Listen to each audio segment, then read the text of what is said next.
복잡한 정치권 이슈를 한 칼에 정리하는 시간 한칼 토론입니다. 오늘도 공론센터의 장성철 소장 그리고 김준일 시사평론가 어서 오십시오. 예, 안녕하세요. 안녕하세요. 뭐 좀 자료 좀 찾느라고 지금 부지런히 뭔가 자료를 네. 좀 검색하고 계시는 거 보니까 오늘 큰 이야기를 하실 모양입니다. 아닙니다. 갑자기. 기대하겠습니다. 예, 예.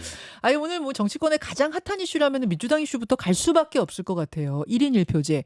일부에서 강득구 의원하고도 이야기를 나눴습니다만 어제 당무위에서 고성까지 오간 끝에 결국 일주일 연기로 일단 멈춤? 뭐 제동? 살짝 걸린 상태인데요. 어떻게 될 걸로 보세요? 이 분위기 어떻게 보세요? 김준일 평론가. 일단 강덕구 의원 예, 예. 인터뷰 듣는데 제가 답답해서 죽는 줄 알았습니다. 왜 그러셨어요? 말을 못 하시는구나 이게. 아주 힘들어한다. 이 힘들어, 상황을. 굉장히 힘들어한다. 그리고 바깥에서 얘기했던 거하고 주장했던 거하고 좀 여기 와가지고 얘기하는 거는 저는 반대하는 거 아니에요. 뭐 여기까지 지금 나온 거잖아요. 내용상 반대는 아니라고 하시는데 예. 듣다 보면 내용상도 살짝 반대하시는 것 같기도 하고 일단, 아닌 것 같기도 하고.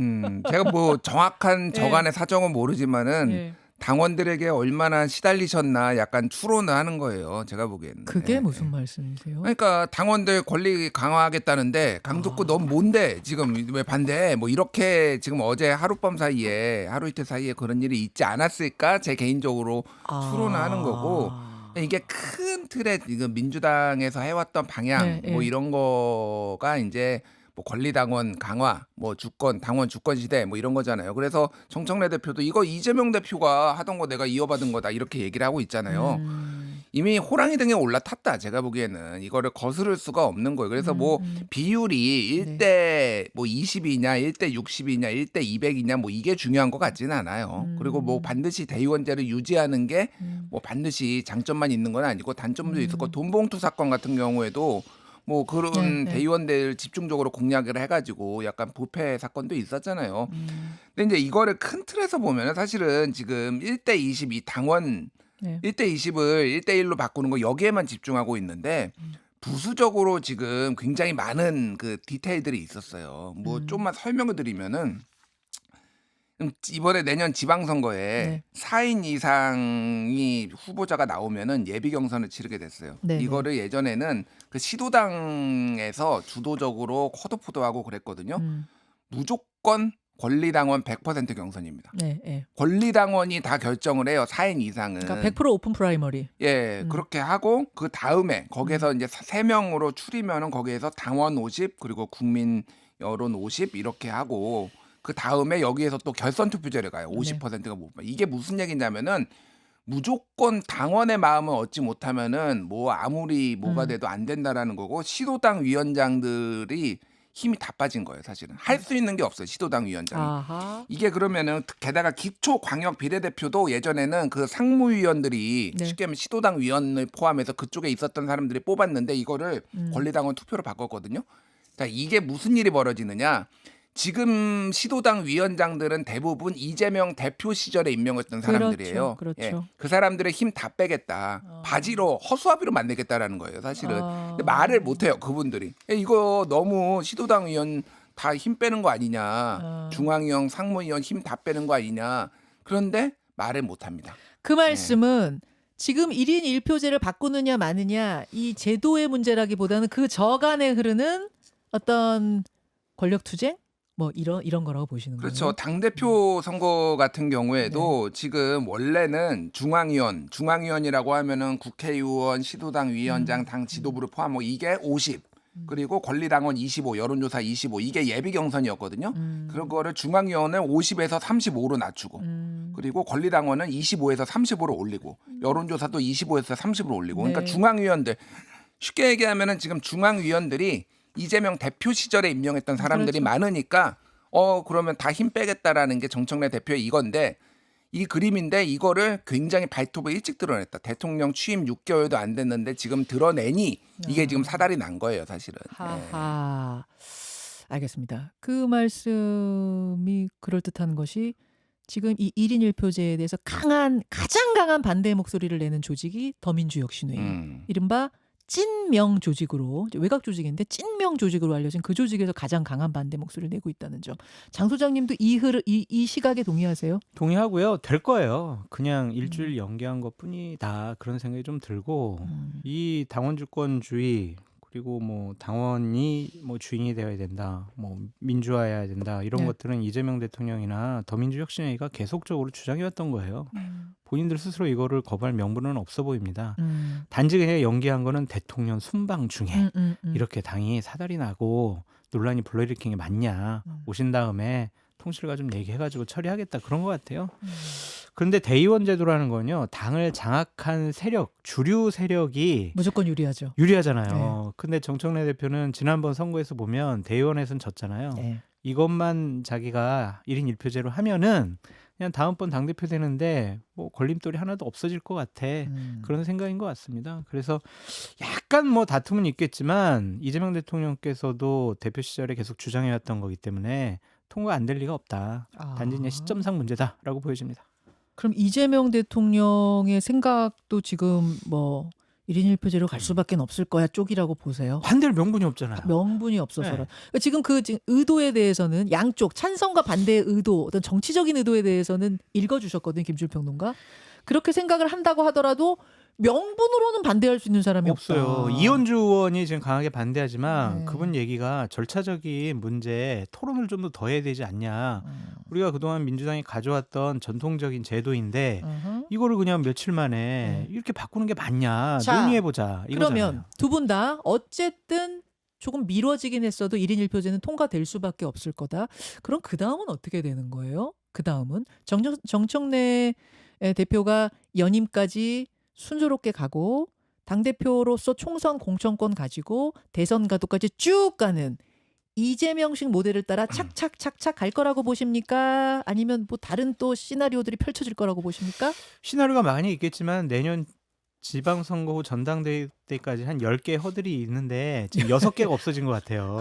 제가 봤을 때는. 10개 중에서. 네, 그 뭐 이제 7개는 지방선거 승리, 뭐 8개는 대통령실의 견제, 9개는 뭐 김민석 총리가 당대표 후보로 나오면 그걸 어떻게 경쟁해서 이길까 뭐 이런 것들인 것 같은데 결정적으로 뭐 정청래 대표가 본인이 당대표 연임을 하고 재신임 받는데 문제가 없어 보인다.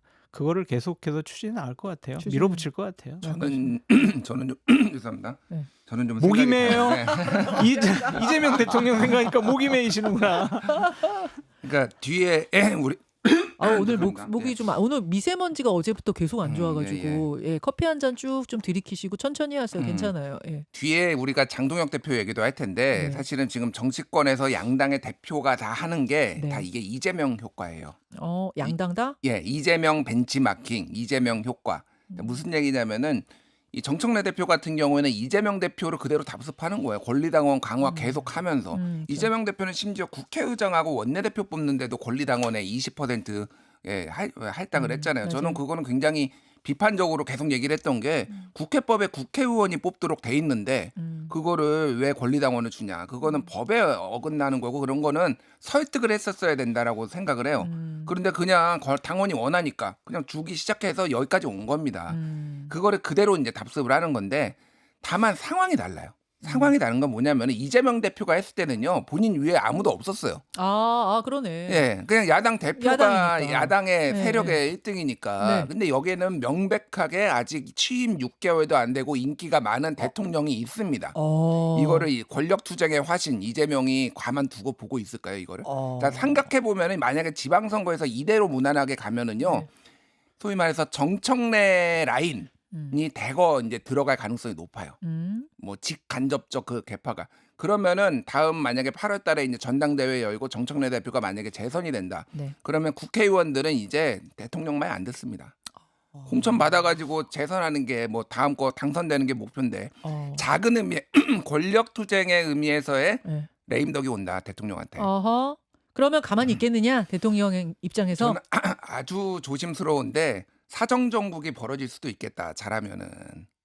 조심스러워. 예, 굉장히 조심스럽게 사정 하셔야겠네요. 정국이 나올 수도 있겠다. 뭐 그 생각이 들어요. 예. 근데 저는 이재명 대통령 위에 진짜 실질적인 당대표, 원내대표, 대통령 사람이 있어가지고 이재명 대통령이 이렇게 힘을 쓰지도 못할 것 같다 그런 생각이 들어요. 대통령에 누가 있어요? 김어준 씨 있잖아요. 아이 또 왜 그러세요? 그러니까 현실적인 권력을 갖고 있다라기보다는 당 안에서의 민주당의 영향력? 의원들이나 음. 민주당 뭐 권리당원들에게 가장 영향력이 큰 사람은 김어준 씨라고 볼 수밖에 없을 것 같아요.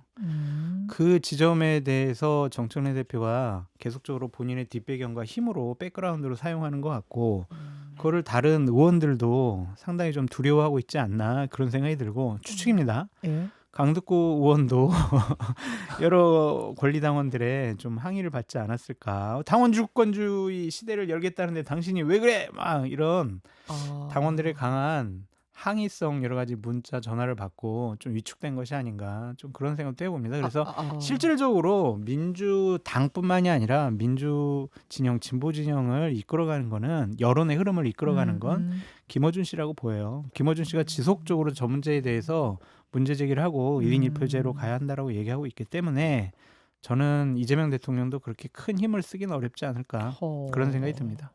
좀 김어준 상황론 좀 그만 좀 얘기하십시오. 맞잖아요. 아니, 대통령이 있는데 어떻게 대통령 위에 김어준이 있다고 그런 불경한 얘기를 하십니까 정말. 저는 여론의 형성과 예? 당원들과 의원들에게 끼치는 영향력 그것이 이재명 대통령보다 어찌 보면 김어준 씨가 더 크지 않냐 그렇게 진단해 봅니다. 요거는 장 소장님의 개인적인 평론가의 생각이라는 거는 뭐 여러분 감안하고 들어주시고 아무튼 그렇게 읽고 계시는 거예요. 김준일 평론가 그렇게 읽고 계시고 장 소장님 그렇게 읽고 계시고 자 이런 와중에 하나만 더 하고 국민의힘으로 넘어갈게요. 김민석 총리가 서울시장 나갈까? 당대표 나갈까? 막 이런 말들이 정치권에 파다했잖아요. 이미 결정 끝났대요. 어디로요? 네, 주말에 좀 그쪽 분들하고 얘기를 나눴는데 이미 그냥 결정이 됐대요. 어디로요? 당대표로요. 당대표입니까? 네, 전당대회래요. 그 정청래 대표의 이런 독주에 대한 어떤 브레이크? 제동의 의미로 김민석 총리가 당대표 나간다 이렇게 네, 읽는 거예요? 어찌 보면은 대통령실에서는 지방선거보다는 지방선거 후에 전당대회가 훨씬 더 중요하다라고 생각을 하는 것 같아요. 그러니까 지방선거가 덜 중요하다는 게 아니라 지방선거는 지금 국민의힘 하는 꼴을 보니까 우리가 그냥 어느 정도 원만하게 많이 이길 것 같아. 그런데 지금 지방선거 후에 전당대회에서 만약 당권을 잃어버리게 되면 김준일 평론가님 말씀하신 것처럼 거의 이재명 대통령 레임덕이 올 수 있다. 권력을 잃어버릴 수 있고 정청래 대표나 김어준 씨에게 더 줄 수 있다. 그런 생각을 갖고 있기 때문에 당권을 잡아와야 된다. 가장 경쟁력이 높은 사람은 김민석이다. 그 결론에 도달해서 결론에 도달했다고 네. 너무 단정적으로 말씀하시는 거 아니에요? 아니, 그쪽에서 그렇게 전해줬기 때문에 그냥 전 전달해 드리는 거예요. 취재한 내용이란 말씀이죠. 1%의 변경될 가능성도 없다. 뭐 그런 식으로 얘기를 하더라고요. 이거 너무 세가지고 이걸 제목으로 그냥 써도 됩니까? 예. 한 칼 뭐 저희가 뭐 언제 눈치 봤습니까 그냥. 틀리면은 이거 자진하차신가요? 제가 자진하차하겠습니다. 틀리면 제가 내년 지방선거에 출마 안 하겠습니다. 틀린다는 소리신가? 자, 아무튼 취재한 내용을 바탕으로 지금 말씀해 주셨는데 그쪽으로 가닥을 잡은 게 아니냐는 네. 말을 들었다는 말씀. 자, 국민의힘 넘어갑니다. 국민의힘에서도 이 지방선거 룰을 가지고 좀 이야기가 나오기 시작했는데 현재는 당심 대 민심 5대 5거든요. 네. 근데 당심 7, 민심 3으로 검토하고 있다는 이야기가 나오자 술렁술렁했어요. 이제 지도부가 나서서 그거 확정된 거 아니다. 그죠? 과하게 지금 보도하지 마십시오. 어제 또 이런 입장도 내고 무슨 분위기가 흘러가는 겁니까? 그러니까 지금 여러 사람들이 얘기를 하고 있는 지도부, 뭐 신동욱 최고위원이라든지 예. 뭐 나경원 의원이라든지 그 반대 세력에 대해서 포용 얘기보다는 당성 얘기 많이 하고 있어요. 당성. 예, 당성. 당을 위해서 얼마나 헌신하고 있느냐. 뭐 우리가 또 이념도 굉장히 중요하다. 뭐 이런 얘기. 뭐 장동혁 대표는 체제 전쟁이다. 뭐 이런 얘기 하고 있거든요. 그러니까 지금 비합리적으로 보여요. 왜 그러냐면은 당 지지율도 안 오르는데 왜 저러고 있지? 그러면 저러면 지방선거 이길 수 있나?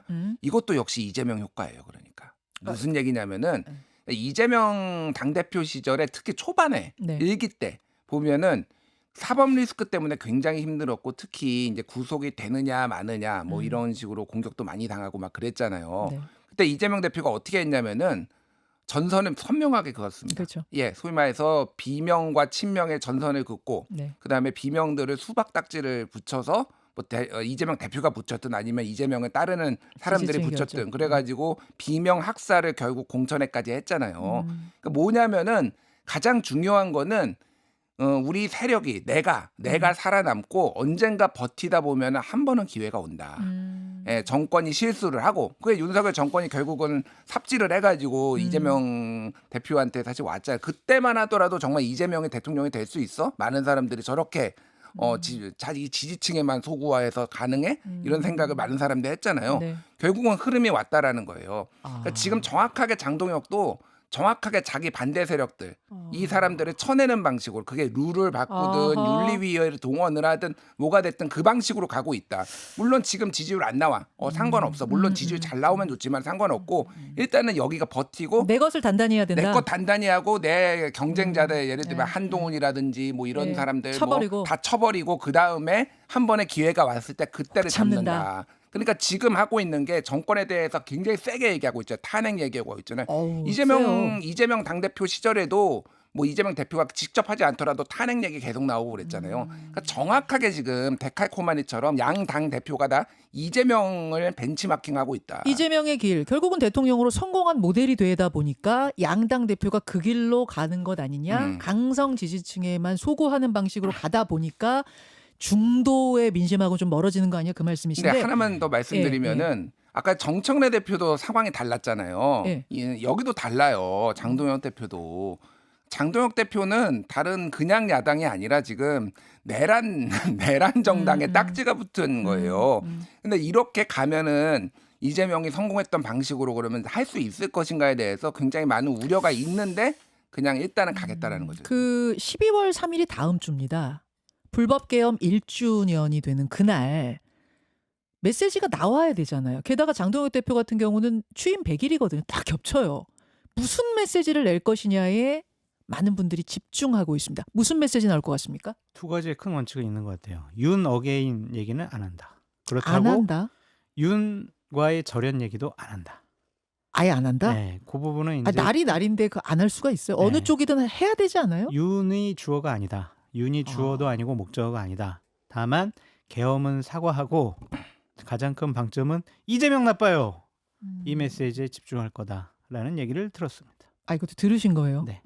자 김재 평론가. 아니, 저도 비슷하게 들었어요. 그러니까 비상 계엄에 대해서는 사과를 안 할 수가 없다. 뭐가 됐든 우리가 배출한 대통령이 비상 계엄을 해서 국민들에게 큰 혼란과 심려를 끼쳐드린 거는 사과를 안 할 수가 없는 상황이고 말한 대로 윤석열 얘기 뭐 절연 한 해 마나 안 하네 이런 얘기는 절대 안 한다. 근데 지방선거 준비 중인 후보들이 국민의힘에도 많잖아요. 근데 그렇게 그 윤과 절연 안 하고 윤통과 절연 안 하고 가는 거를 지방선거 후보자들은 가만히 있을까요? 특히 수도권에서 준비하는 분들? 두 가지인데 지금 지방선거에 당선되는 것보다 후보가 되는 게 목적이기 때문에 지금 그건 신경을 못 쓰고 있고 일단 공천받아야 되니까. 일단은 내년 1월 중순쯤에는 어떤 1심 판결이 나올 거기 때문에 그때 얘기하면 된다. 숙제를 뒤로 밀어놨어요. 그런 분위기입니까? 자 여기까지 분위기 읽었고요. 오늘 유튜브 댓글쇼로 넘어가서 두 분과는 더 많은 이야기. 저 조국 대표하고 장동혁 대표 토론할 것 같아 안 할 것 같아? 그것만. 안 할 것 같아요. 안 한다. 자 이유 잠시 후에 듣겠습니다. 고맙습니다. 감사합니다. 감사합니다. 김현정의 뉴스쇼는 시청자 여러분의 참여를 기다립니다. 구독과 좋아요, 댓글 잊지 않으셨죠? 알림 설정을 해두시면 평일 아침 7시 10분 실시간 라이브도 참여하실 수 있습니다.